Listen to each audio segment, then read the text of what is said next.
Mind को discipline कैसे रखें।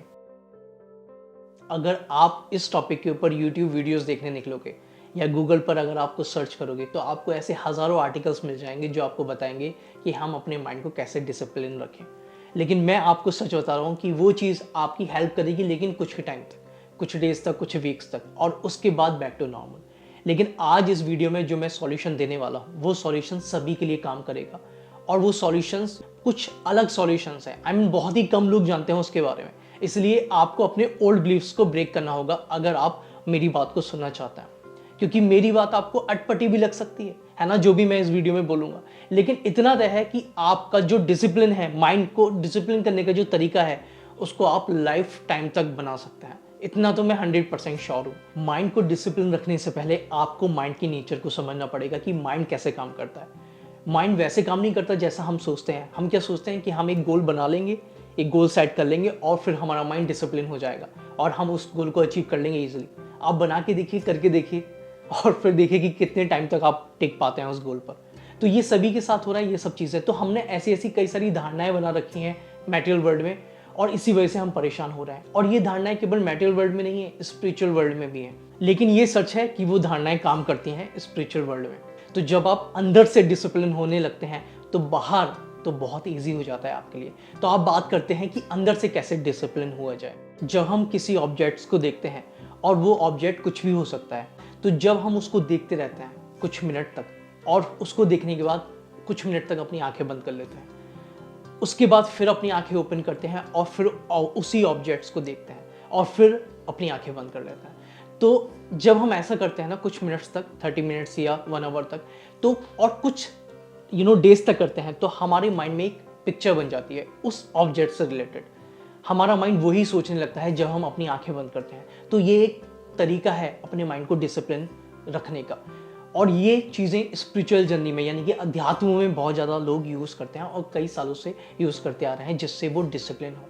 क्योंकि जब आप अंदर से डिसिप्लिन हो जाते हैं ना, तो बाहर से आप बहुत ही ईजिली अपने माइंड को डिसिप्लिन कर पाएंगे। किसी भी चीज़ में, कोई सा भी काम हो, आप उसमें अपना फोकस डाल पाएंगे। क्योंकि सबको पता है कि हमारा माइंड जो है हमेशा पास्ट और फ्यूचर में भागता रहता है, कभी भी प्रेजेंट मोमेंट में ठहर नहीं पाता, रुक नहीं पाता। लेकिन अब हमने क्या किया कि एक ऑब्जेक्ट हमने अपने सामने रखा और हम कंटिन्यूअसली उसी ऑब्जेक्ट को देख रहे हैं। तो हमारा माइंड कोशिश करता है कि वो पास्ट और फ्यूचर में ना जाए और थोड़े टाइम उस ऑब्जेक्ट्स को देखे, जिससे अंदर एक इमेज बन जाए, अंदर से एक ठहराव आ जाए, जिससे हम आउटर वर्ल्ड में भी उसको यूज़ कर सकते हैं। और भी तरीके हैं ऐसे, जैसे कुछ लोग वर्ड्स यूज़ करते हैं, एक ही वर्ड को रिपीट करते रहते हैं। तो जब एक ही वर्ड रिपीट होता रहता है तो हमारा पूरा कॉन्शियसनेस, हमारे सब सेंसेस, हमारी जितनी भी चीज़ें हैं उस वर्ड की जो साउंड है उसको सुनने में लगा देती है, और हमारा माइंड धीरे धीरे उस वर्ड के लिए फोकस होने लगता है, जिससे हमारी जो डिसिप्लिन पावर है वो बढ़ जाती है अंदर ही अंदर।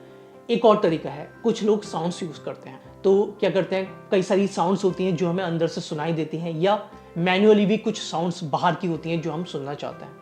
तो जब हम सारा ध्यान, सारा कॉन्शियसनेस अपना वहाँ लेके जाते हैं और उसको सुनने लगते हैं, तो अगेन फिर से यही है कि हम अपने माइंड को पास्ट और फ्यूचर में जाने से रोक रहे हैं और उस साउंड्स को सुनने की कोशिश कर रहे हैं, जिससे हम अंदर ही अंदर ठहराव आ जाता है, फोकस आ जाता है, और वही चीज़ आप बाहर उस चीज़ को यूज़ कर सकते हैं। लेकिन सबसे जो बेस्ट तरीका है जो मैं यूज़ करता हूँ वो है ब्रीथ इन एक्सरसाइज।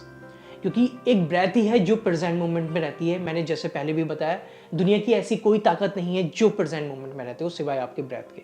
तो जो भी मैंने ये तीनों तरीके बताए, ये ठीक है, आप इस तरीके से कर सकते हैं, लेकिन आप थोड़ी देर बाद इस चीज़ से इरिटेट हो जाएंगे, क्योंकि आप फोर्सफुली उस चीज़ को कर रहे हैं। कोई ऑब्जेक्ट लेके आप उस चीज़ को देख रहे हैं, कोई साउंड सुन रहे हैं, वर्ड आप रिपीट कर रहे हैं। लेकिन इसमें क्या है, आपको नेचुरल ब्रीथ इन और ब्रीथ आउट को बस फील करना है। आप जिस भी मोमेंट में हो, जहां भी हो, आप कैसी भी कंडीशन में हो, तो आप किसी भी टाइम अपने ब्रेथ को ऑब्जर्व कर सकते हैं अपने माइंड के थ्रू। उस टाइम क्या होगा, माइंड भागेगा, पास्ट और फ्यूचर में आप करके भी देख सकते हैं। जैसे ही आप ब्रेथ करेंगे, ब्रीथ इन और ब्रीथ आउट ऑब्जर्व करेंगे, second breath on breath out में माइंड भाग जाएगा और पास्ट और फ्यूचर के बारे में सोचने लगेगा। लेकिन जब आप ऐसे ही करने लगेंगे ना, तो धीरे धीरे आप देखेंगे कि आपके अंदर ठहराव आने लगेगा, आपकी जो डिसिप्लिन पावर है वो बहुत बढ़ जाएगी, और आप उस चीज़ को बाहर मटेरियल वर्ल्ड में यूज़ कर सकते हैं, जिससे आप किसी भी चीज़ में उसको यूज़ करके उस चीज़ को बढ़ा सकते हैं। और बहुत ही कम लोग इस चीज़ को समझ पाए हैं।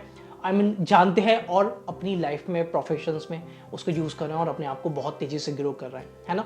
तो लेकिन शर्त यह है कि इसको आपको कंटिन्यूसली करना है, यानी कि एफर्ट दोनों चीज़ों में है, आउटर वर्ल्ड में भी, आउटर वर्ल्ड में जो आपने गोल सेट किया है उसमें भी, और इनर वर्ल्ड में जो भी आपको ब्रेथ इन एक्सरसाइज को ऑब्जर्व करना है वो भी। लेकिन मैं आपको बता रहा हूँ, ये जो ब्रीथ इन एक्सरसाइज है जिसको आप ऑब्जर्व करेंगे, ये 100 टाइम्स, इवन 1000 टाइम्स बहुत ज़्यादा स्ट्रांग है, ग्रेटर है आपके आउटर वर्ल्ड्स के जो गोल हैं उनसे, क्योंकि ये नेचुरल ब्रेथ है, इसकी पावर बहुत ज़्यादा है। आप किसी भी टाइम इसको कर सकते हैं, क्योंकि गोल्स को जब आप गोल्स बनाते हैं उस पर डटे रहना बहुत मुश्किल है, क्योंकि वो बाहर से हो रहा है। लेकिन जब आप एक बार अंदर से अपने आप को स्ट्रांग बना लेते हैं, अंदर से आपकी कंडीशनिंग हो जाती है, अंदर से जब आपका माइंड उस हिसाब से चलने लगता है, जब वो डिसिप्लिन हो जाता है, तो आप फिर अपने माइंड को पूरी लाइफ उस चीज़ को कर सकते हैं, बनाए रख सकते हैं, है ना, उस कंडीशनिंग को, जिससे आपको बहुत ज़्यादा बेनिफिट्स हो सकते हैं।